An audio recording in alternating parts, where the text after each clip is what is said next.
الحمد لمن قدر خيرا وخبالا والشكر لمن صور حسنا وجمالا والشكر لمن صور حسنا وجمالا فرد صمد عن صفة الخلق بريئون فرد صمد عن صفة الخلق بريئون رب أزلي خلق الخلق كمالا رب أزلي خلق الخلق كمالا لا زد ولا ند ولا حد لمولى لا زد ولا ند ولا حد لمولى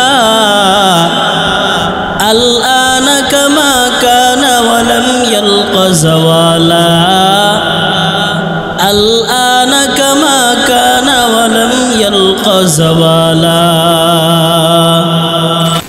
আল্লাহ তাআলা রব্বুল আলামিন ঘোষণা দিয়া জানায় দেয় ও দুনিয়ার মানুষ শোনো ওয়ামা আরসালনাকা ইল্লা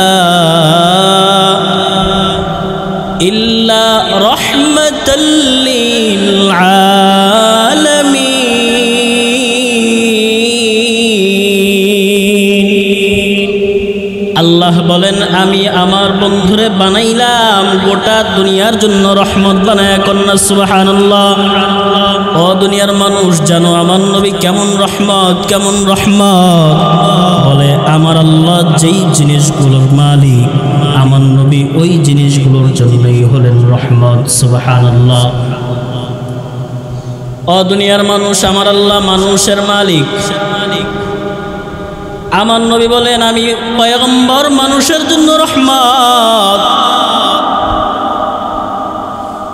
আমার আল্লাহ পশু পাখির মালিক আল্লাহ ঘোষণা দিয়া কয় আমার বন্ধু মুহাম্মদ পশু পাখিগুলোর জন্য রহমত আমার আল্লাহ গাছগাছালি জমিনের মালিক আল্লাহ ঘোষণা দিয়া জানায় দেয় ও দুনিয়ার মানুষ আমার বন্ধু মুহাম্মদ এইগুলোর জন্য রহমত কন্যা সুবহানাল্লাহ হায় হায় আমার নবী কেমন এক সময় দুনিয়ায় আসলেন যেই সময়টায় মানুষগুলো ছিল পৃথিবীর শ্রেষ্ঠ চরিত্রহীন মানুষ ভালো খারাপ চিন্তা করতে পারত না এমন এক সময় আমার পয়গম্বর দুনিয়ায় আসলেন আল্লাহ তাআলা তার প্রিয় বন্ধু মুহাম্মদ রে এমন এক সময় দুনিয়ায় পাঠাইলেন যেই সময় মানুষগুলো ছিল পৃথিবীর শ্রেষ্ঠ চরিত্রহীন মানুষ যেই সময় মানুষগুলো ভালো খারাপ চিন্তা করতে পারত না নিজের জীবিত কন্যা সন্তানরে মাটি চাপা দিয়ে আসতো কন্যা নাউজুবিল্লাহ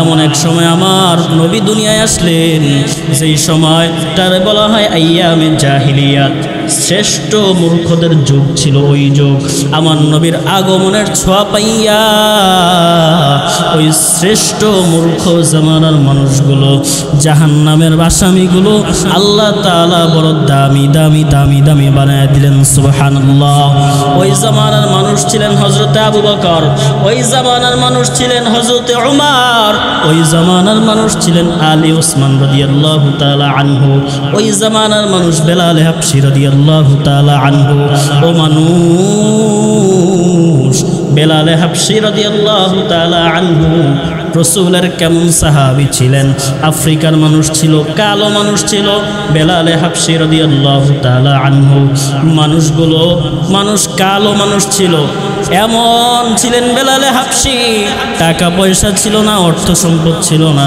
ক্ষমতাও ছিল না আমার নবীজি সাল্লাল্লাহু আলাইহি ওয়াসাল্লাম যখন মেরাজে গেলেন মেরাজ থেকে আয়েশা বেলালরে বলতেছে বেলাল কি ব্যাপার তুমি কি এমন আমল করো আমি মেরাজে গিয়া ওখানে তোমার পায়ের জুতার খরমের আওয়াজ পেয়েছি সুবহানাল্লাহ এত দামি আল্লাহ বেলালরে বানায় দিলেন রহমতের নবীর ছোঁয়া পাইয়া ও মানুষ আমার নবী কেমন রহমত পয়গম্বর আরবি সাল্লাল্লাহু আলাইহি ওয়াসাল্লামের জন্ম কত তাৎপর্যপূর্ণ জন্ম মায়ার নবী সাল্লাল্লাহু আলাইহি ওয়া আলিহি ওয়াসাল্লাম যখন মায়ের গর্ভে আমিনা মক্কার বাজারে যায়, মক্কার বাজারের মানুষগুলো আমিনার পিছনে পিছনে রওয়ানা।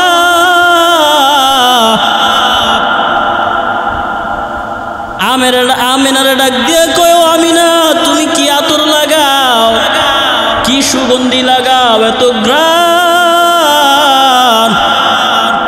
ও আমিনা তোমার শ্বশুরে বলবা আবার যখন শাম দেশ থেকে সফর করে আসবে, ব্যবসার কাজ শেষ করে আসবে, আমাদের জন্যও যেন এই আতরটা নিয়ে আসে। আমিনা তো হতভাগ, আমি তো কোনো সুগন্ধি লাগাই না, আতর লাগাই না, মানুষগুলো কি কয় কি বলে। ইতিমধ্যে আব্দুল মুত্তালিব ব্যবসার কাজ শেষ কইরা মক্কার জমিনে আগমন করছে। রাস্তায় আব্দুল মুত্তালিবের সাথে দেখা। আব্দুল মুত্তালিব রে মক্কার মানুষ ডাক দিয়া কয়, ও চেয়ারম্যান, আপনার বৌমারে কি আতর আইনা দেন, কি সুগন্ধি আইনা দেন, এত সুন্দর গ্রানে পুরো মাতোয়ারা হয়ে যাইতে মনে চায়, গ্রানে তো পুরো পাগল পারা হয়ে যাই। এত সুন্দর গ্রান তো আর কোথাও পাই নাই। আব্দুল মুত্তালিব ডাক দিয়া কয়, কই না, আমি তো কোনো আতর আইনা দেই নাই, কোনো পারফিউম ব্যবহার করতে দেই নাই। কি বলো, আমি খবর নিয়ে দেখি। মক্কার মানুষগুলো ডাক দিয়া কয়, ও চেয়ারম্যান, প্রয়োজনে টাকা দিয়া কিনা নিব, আমাদেরকে এরকম সুগন্ধি আইনা দেন। আব্দুল মুত্তালিব আমিনার কাছে ডাক গিয়া বললেন, আমিনা কি ব্যাপার, তুমি কি সুগন্ধি ব্যবহার করো? মক্কার মানুষগুলো আমার কাছে তোমার ব্যবহার করা সুগন্ধি চায়। আমিনা চোখের পানি ছেড়ে দিয়ে কয়, বাবা আপনার নাতি মুহাম্মদ যতদিন আমার গর্বে, ওই সময় থেকে আমার চতুর্পাশ সুগন্ধে ভরে যায়। সুবহানাল্লাহ। হায় হায় রে মুসলমান, আমার নবীর আদর্শ, আমার নবীর তাৎপর্য কত সুন্দর জানো? এরে মুসলমান, আমার নবী কত তাৎপর্যপূর্ণ জন্ম। মায়ার নবী আমার মায়ের গর্ভে থাকা অবস্থায় আমিনা স্বপ্নে দেখলেন। আমিনার ডাক দিয়া বলা হয়, ও আমিনা, তোমার গর্ভে মুহাম্মদ, তোমার গর্ভে যেই সন্তান আছে, সাবধান সাবধান, তোমার গর্ভের এই সন্তানের কথা কোনো মানুষে জানাইবা না, বলবা না। আমিনা ডাক দিয়া কয়, আমি যদি এখন না জানাই কি হবে? যখন সন্তানের বয়স গর্ভে 5-6 মাস হয়ে যাবে, মানুষগুলো দেখবে আমার পেট ফুইলা উঠছে, মানুষ তো এমনিই কানাঘোষা করবে, আমিনা সন্তান সম্ভাবা। ও মানুষ, তাকে দেখবেন মা যখন সন্তান গর্ভে ধারণ করে, মায়ের পেট ফুলে কি ফুলে না? আওয়াজ করে বলেন, ফুলে না? কিন্তু আমিনার ব্যাপারে বলা হইল, না, বলবা না, সাবধান সাবধান, কারণ তোমার এই সন্তানের জন্মের সাথে দুনিয়া সৃষ্টির ইতিহাস লুকানো। সাবধান, আমিনা কাউরে বলা যাবে না তুমি যে সন্তান সম্ভাবা। আমিনা ডাক দিয়া কয়, আমি যদি না বলি কি হবে? মক্কার মানুষ তো এমনি জানবে। আমিনারে স্বপ্নের মধ্যেই জবাব দিয়া দেয়, ও আমিনা, তোমার গর্ভে তোমার সন্তান মুহাম্মদ 6 মাস 7 মাস 8 মাস 10 মাস থাকবে, কিন্তু তোমার পেট বড় হইতে দেওয়া হবে না। চিৎকার করে কোন আল্লাহু আকবার। হায় হায় মুসলমান, আমার নবীর জন্ম কত সুন্দর। বিজ্ঞান আবিষ্কার করছে, বিজ্ঞান কয় একজন মানুষের ব্যথা যদি 40 ইউনিট হয়, কত ইউনিট বলেন? সবাই বলেন না, কত ইউনিট? 40 ইউনিট ব্যথা যদি হয়, ওই মানুষ দুনিয়ায় বাঁচার সম্ভাবনা থাকে না। কিন্তু বিজ্ঞান কয়, ও দুনিয়ার মানুষ শুনো, একজন মা যখন সন্তান জন্ম দেয়, ওই সময় মায়ের ব্যথা থাকে 56 ইউনিট। কত ইউনিট? 56 ইউনিট ব্যথা নিয়ে মা সন্তান দুনিয়ায় প্রসব করে। কিন্তু আমিনা বলে, আমি তাকে দেখলাম, আমার সন্তান মুহাম্মদ দুনিয়ায় আসছে, আমি আমিনা কোনো টেরও পাই নাই। সুবহানাল্লাহ। আমার নবীর জন্ম কত সুন্দর। ও মুসলমান, এইগুলো নিয়ে আলোচনা করলে বলা হয় মিলাদ। পয়গম্বর আরবি সাল্লাল্লাহু আলাইহি ওয়া আলিহি ওয়াসাল্লাম এই কোন এক রবিউল আউয়াল মাসে দুনিয়ায় আসলেন। মায়ার নবী আমার 6 বছর বয়স হয়ে গেল। পয়গম্বর আরবি সাল্লাল্লাহু আলাইহি ওয়াসাল্লাম মক্কার মাঠে, মক্কার পাহাড়ের উপরে বাচ্চারা খেলাধুলা করে। আমার নবী পাহাড়ের কিনারায় গেছে, পাহাড়ের উপরে মাঠে গেছে খেলাধুলার জন্য। পয়গম্বর তাকে দেখতেছে বিকালবেলা, বাবা বাবা অন্যান্য বাবারা সন্তানরে কোলে নিয়ে যায়। আমার নবী আসমানের দিকে তাকাইয়া কয়, আল্লাহ আমার বাবা কই, আমার বাবা কই, আমার বাবা কেন নিতে আসে না? আমিনা তাকায় দেখতেছে সন্ধ্যা হয়ে গেছে, মুহাম্মদ তো এখনো আসে না। কি ব্যাপার, মুহাম্মদ কই? আমিনাও তাকায় দেখতেছে মুহাম্মদ বাড়িতে আসে না। আমিনা দৌড়ায় মাঠের কিনারায় গিয়া বাচ্চাদেরকে জিজ্ঞেস করে, আমার সন্তান মুহাম্মদ রে দেখছো? কয় না, আমরা তো মুহাম্মদ রে দেখি নাই, মুহাম্মদ রে চিনিও না, তবে দেখছি ছোট্ট একটা বাচ্চা মাঠের অমুক কিনারায় বসে বসে বাবা বাবা বলে কান্দে। আমিনা দৌড়ে গিয়া পয়গম্বর রে কোলে নিস। আমিনা কোলে নিয়ে কয়, বাবা কেন কাঁদো? মুহাম্মদ কেন কাঁদো রে বাবা? আমার নবী ডাক দিয়া কয়, আম্মা যা, অন্য অন্য ছেলেদেরকে তার বাবা ঈশা কোলে করে নেয়, কপালে গালে চুমু খায়, আমার বাবা কই? আমার বাবা কেন আসে না? পয়গম্বর আরবি সাল্লাল্লাহু আলাইহি ওয়াসাল্লামকে আমিনা জবাব দিয়ে দেয়, ও মুহাম্মদ, তোমার বাবা তুমি যখন আমার গর্ভে তখনই ব্যবসা করতে গিয়া ওখান থেকে আর ফিরে আসে নাই। তুমি আমার গর্ভে থাকা অবস্থায় তোমার বাবা মারা গেছে। পয়গম্বর বলেন, আম্মা জান, আমার বাবার কবর জিয়ারত করতে মনে চায়, আমার বাবার কবরটা একটু দেখতে মনে চায়, আমারে নিয়ে যান, আমি আমার বাবার কবর জিয়ারত করব। কিতাবের মধ্যে লেখে, আব্দুল মুত্তালিবের কাছে যখন বলা হইল, উম্মে আইমান নামে একজন দাসী আব্দুল মুত্তালিব সাথে দিয়ে দিলেন। পয়গম্বর আমিনা আর উম্মে আইমান দাসী সহকারে রওয়ানা। পয়গম্বর নিজের বাবার কবর জিয়ারত করতে গেলেন। নিজের বাবার কবর জিয়ারত শেষে আসার সময় আমিনা ডাক দিয়া কয়, উম্মে আইমান, আমার শরীরটা ভালো না, আমার মুহাম্মদ একটু আমার বুকে দাও। পয়গম্বরে আরবি সাল্লাল্লাহু আলাইহি ওয়া আলিহি ওয়াসাল্লামকে তার মা আমিনা বুকে নিয়া বলতেছে, বাবা আমারে শেষ দেখা দেখা নাও, আমারে মন ভরে দেখে নাও, শরীরটা ভালো না, মনে হয় আর আমি দুনিয়ায় বাঁচবো না, শেষবারের মতন ডাইকা দাও। আমার নবী চোখের পানি ছেড়ে কান্না, ও মা, দুনিয়ায় যদি বাবা না থাকে সন্তানগুলো মায়ের কাছে গিয়ে আশ্রয় নেয়, মা না থাকলে বাবার কাছে গিয়ে আশ্রয় নেয়। ও মা, বাবা তো আমার জন্মের আগে আমার রাইখা চলে গেছে রে মা, তুমিও যদি চলে যাও আমি কার কাছে গিয়ে আশ্রয় নিব? আমার নবী রাহমাতুল্লিল আলামিনের চিরয়তীম করে 6 বছর বয়সে মা আমিনাও দুনিয়া থেকে চলে যায়। ও মুসলমান, আব্দুল মুত্তালিব ডাক দিয়া বলে, মুহাম্মদ কোনো চিন্তা নাই। আবু তালেব দৌড়ে খবর পেয়ে আসছে, আয়েশা বলতেছে, ও ভাতিজা মুহাম্মদ, কোনো চিন্তা নাই, কোনো চিন্তা নাই, আমরা তো আছি।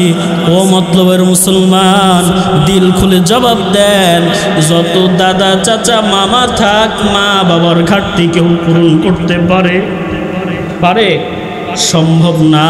কত যুবক সন্তান আইসা কান্দে আর দোয়া চায়, হুজুর দোয়া করবেন, দোয়া করবেন, এক সময় কিচ্ছু ছিল না, সব আছে কিন্তু মা বাবা নাই। ও মুসলমান, আমার নবী 6 বছর বয়সে মা হারায় ফেললেন। আশ্রয়ের জায়গা দাদা ছিলেন। 8 বছর যখন পয়গম্বরের বয়স, দাদাও জমিন থেকে চলে গেলেন।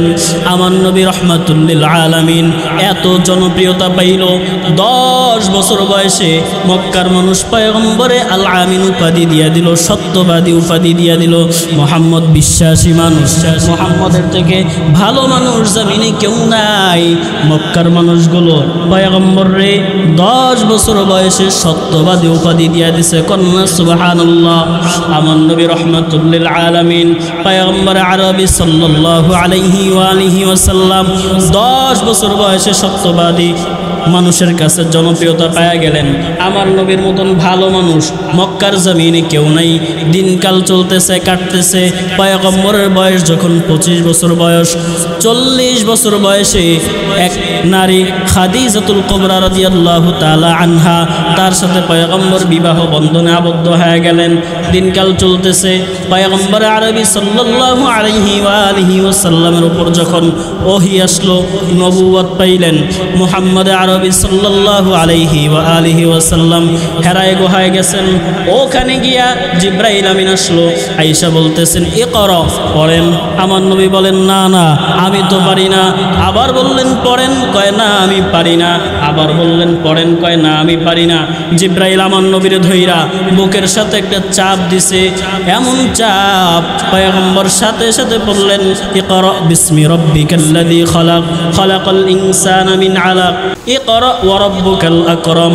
5 আয়াত পয়গম্বর পড়ে ফেললেন। জিব্রাইল আমিনের এমন চাপ, আমার নবীর সাথে সাথে জ্বর এসে গেছে, কাঁপতেছে কাঁপতেছে। পয়গম্বর দৌড়াইয়া খাদিজার কাছে গেলেন, গিয়া বললেন খাদিজা জাম্মিলুনি জাম্মিলুনি, আমার একটু কম্বল দিয়ে চেপে ধরো, আঁকড়ায় ধরো। খাদিজাতুল কুবরা রাদিয়াল্লাহু তাআলা আনহা পয়গম্বর রে কম্বল দিয়ে জড়ায়া ধরলেন। আমার নবী খাদিজার কানের সাথে মুখটা লাগায় কয় খাদিজা এমন এক কথা আজকে বলবো, না জানি তুমি খাদিজাও আমারে পর করে দাও। খাদিজা ডাক দিয়া কয় ও মুহাম্মদ, মক্কার সব মানুষগুলো যদি আপনারা অবিশ্বাস করে, কেউ যদি আপনারে না মানে না স্বীকার করে, কেউ সব মক্কার সব মানুষ যদি তাড়ায়া দেয়, পয়গম্বর ও মুহাম্মদ আমি কথা দিলাম আমি খাদিজা আপনারে ছেড়ে যাব না। পয়গম্বর বললেন খাদিজা আমার উপরে আল্লাহ তাআলার পক্ষ থেকে ওহী আসছে, আমি আজকে নবী হয়ে গেছি। জোরে জোরে চিল্লায় কোন আল্লাহু আকবার। খাদিজা ডাক দিয়া কয় ও মুহাম্মদ চিন্তা নাই, পেরেশানি নাই। দুনিয়ার কোন মানুষ যদি আপনার এই কালেমা গ্রহণ না করে মুহাম্মদ, আমি খাদিজা কালেমা গ্রহণ করে মুসলমান হয়ে যাব। তাড়াতাড়ি আমি খাদিজারে কালেমা পড়ায়া দেন। সুবহানাল্লাহ। ও মুসলমান, পৃথিবীর ইতিহাসে কোনো পুরুষ মানুষ আগে আগে কালেমা পড়ে নাই। সর্বপ্রথম কালেমা পড়ছে একজন নারী কন্যা। সুবহানাল্লাহ। খাদিজা ডাক দিয়া কয় মুহাম্মদ কোনো চিন্তা নাই, কোনো পেরেশানি নাই। দুনিয়ার সব মানুষগুলো যদি আপনারে ভুল বুঝে, দুনিয়ার সব মানুষ যদি আপনার কালেমা গ্রহণ না করে, চিন্তা নাই, আমি খাদিজা আপনার কালেমা পড়ে মুসলমান হয়ে গেলাম। পয়গম্বর আরবি সাল্লাল্লাহু আলাইহি ওয়াসাল্লাম দাওয়াত দিতেছেন। 10ম হিজরিতে পয়গম্বর আরবি সাল্লাল্লাহু আলাইহি ওয়াসাল্লাম তার যেই ভরসার জায়গা ছিল, সাহসের জায়গা ছিল, চাচা আবু তালেব খাদিজাতুল কুবরা রাদিয়াল্লাহু তাআলা আনহা দুজন জমিনের মায়া ত্যাগ করে চলে গেলেন। আমার নবী দাওয়াত নিয়া তায়েফের ময়দানে চলে গেলেন, ফুফুর বাড়ি। ওখানে তায়েফ শাসন করে 2 ভাই। ডাক দিয়া কয় মুহাম্মদ তুমি নাকি কোন কালেমা নিয়ে আসছো, দাওয়াত দিতেছো, সাবধান সাবধান, তায়েফের জমিনে কালেমার দাওয়াত দেওয়া যাবে না। পয়গম্বর বললেন না না আমি তো কালেমার দাওয়াত দিবই। আমি কালেমার দাওয়াত দিবই, মারো কাটো যা করো করো, কিন্তু আমার কালেমার দাওয়াত বন্ধ হবে না। তায়েফের ওই নাফরমান বেঈমানরা ছোট ছোট ছোট ছোট বাচ্চাগুলো লেলায় দিল, পয়গম্বরের পিছনে লাগায় দিছে, আর বলতেছে বলো মুহাম্মদ পাগল, বলো মুহাম্মদ পাগল। আমার নবীরে পাথর মারে, আমার নবীরে আঘাত করে, বাচ্চারা থুতু মারে, চিল্লায়া চিল্লায়া কন্না নাউযুবিল্লাহ। ও মুসলমান, আমার নবী তায়েফের জমিনে এমন এক হালাত, পয়গম্বর আরবি সাল্লাল্লাহু আলাইহি ওয়া আলিহি ওয়াসাল্লাম তারে পাথর মারতেছে, পয়গম্বরের গায়ে পাথর লাইগা লাইগা শরীরের রক্তগুলো জমিনে পড়তেছে। জমিন বলতেছে আল্লাহ তাড়াতাড়ি আপনার নবীরে ঠেকান, সহ্য করা যায় না। আসমানের ফেরেশতারা কান্না করতেছে, জিব্রাইল আমিন হাজির। আর জিব্রাইল আমিন আয়েশা বলতেছে ও পয়গম্বর আপনি শুধু একবার অনুমতি দিয়া দেন, তায়েফবাসীরে দুই পাহাড়ের চাপ দিয়া ধ্বংস করে দিব। ও মুসলমান, জানো আমার নবী কেমন দয়ার নবী ছিলেন, আমার নবীর মায়া উম্মতের প্রতি কত বেশি ছিল জানো। ওই অবস্থায় আমার নবী ডাক দিয়া কয় জিব্রাইল না না, এই মানুষগুলো আমি মুহাম্মদ রে চিনে না, তারা যদি আমি মুহাম্মদ রে চিনতো জিন্দেগিতে আমি মুহাম্মদ রে আঘাত করতো না। জিব্রাইল সাবধান, তায়েফবাসীরে কিছু করা যাবে না। সুবহানাল্লাহ। ও মুসলমান, আমার নবী কত রহমত ছিলেন, আমার নবী কত দয়ার নবী ছিলেন। এরে মুসলমান, আমার নবীর আদর্শগুলো কত সুন্দর ছিল, তাকায় দেখুন। আরে ভাই, আজ পর্যন্ত দুনিয়ার জমিনে কত লেখক আসলো, কত গায়ক আসলো, গায়ক চলে গেল, লেখক চলে গেল, নতুন নতুন নতুন নতুন কিতাব আসতেছে, বই আসতেছে, পয়গম্বরের শানে নতুন নতুন গজল শান আসতেছে, নাত রাসূল আসতেছে, আসতেছে কিয়ামত পর্যন্ত আসছে। আওয়াজ করে বলেন এখন পর্যন্ত আমার রাসূলের গুণগান গায়ে কেউ শেষ করতে পারছে? আর আওয়াজ করে বলেন না পারছে। আমার নবী কত রহমতের নবী জানো। ও মুসলমান, এখনো পর্যন্ত পয়গম্বর মদিনায় শুয়া শুয়া উম্মতি উম্মতি উম্মতি বলে বলে কাঁদেন। এরে মুসলমান, আমার নবী তায়েফের জমিন থেকে শিক্ষা দিয়া দেয়, ও মানুষ, এই কালেমা এমনি এমনি জমিনে প্রতিষ্ঠিত হয় নাই, এমনি এমনি কালেমা জমিনে প্রতিষ্ঠিত হয় নাই। ও মুসলমান, তুমি মন চাইলে নামাজ পড়বা, মন চাইলে পড়বা না। আমি রাসূল তো এক সময় থাকবো না, তবে তোমাদের জন্য দুইটা জিনিস আমানত রেখে গেলাম। জোরে জোরে বলেন না কয়টা? পয়গম্বর বলেন তারাকতু ফীকুম আমরাইন লান তাদিল্লু মা তামাসসাকতুম বিহিমা কিতাবাল্লাহি ওয়া সুন্নাত রাসূলি। পয়গম্বর বলেন এক নাম্বার আমানত হলো কোরআন, দুই নাম্বার আমানত হলো পয়গম্বরের সুন্নাত। আল্লাহর রাসূল দুইটা জিনিস আমানত দিয়ে গেছেন, এক নম্বরে কোরআন, দুই নম্বরে সুন্নাত। ও মুসলমান, তাকে দেখো রে মুমিন, তুমি জীবনে যা করবা যা বলবা সব ইবাদত হবে, তবে এই জায়গায় দুইটা শর্ত আছে। এক নম্বর শর্ত, ও মুসলমান, যা করবা যা বলবা সব হইতে হবে। কার জন্য? আওয়াজ করে বলেন না, আরে আওয়াজ করে বলেন না কার জন্য? আল্লাহ বললেন ইন্না সালাতি ওয়া নুসুকি ওয়া মাহইয়ায়া ওয়া মামাতি লিল্লাহ ওয়া মাহইয়ায়া ওয়া মামাতি লিল্লাহি রাব্বিল আলামিন।